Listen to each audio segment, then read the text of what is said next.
Je suis très fière d'être avec vous pour lancer la toute première politique alimentaire pour le Canada.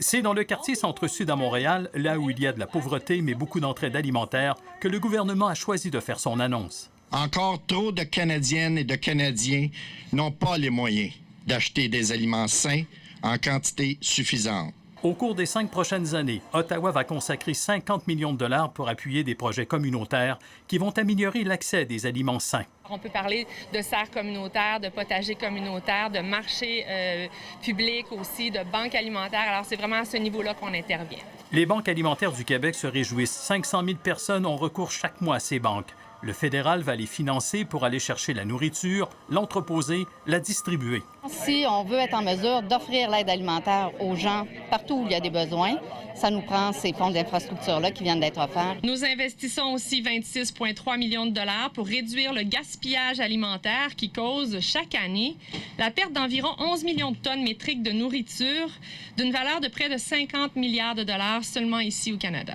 Il y aura aussi une campagne de 25 millions de dollars Acheter Canada, 24,4 millions de dollars pour contrer la fraude alimentaire, comme l'étiquetage trompeur.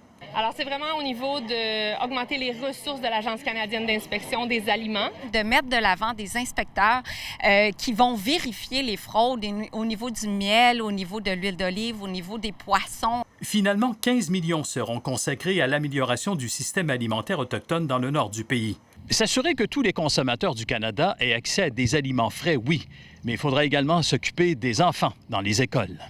Le gouvernement promet un programme d'alimentation dans les écoles, mais aucun montant n'est encore fixé, car il faudra d'abord s'entendre avec les provinces. Mais pour l'instant, ce qui inquiète davantage les consommateurs, c'est le prix des aliments. Ce qui coûte le plus cher, c'est les fruits et les légumes, puis on essaie avec les enfants de donner le plus de fruits et des légumes, fait que... Le prix, des fois, c'est un peu exagéré. Je trouve que ça a augmenté pas mal ces derniers temps, là, mais que voulez-vous? Harold Gagné, TVA Nouvelles, Montréal.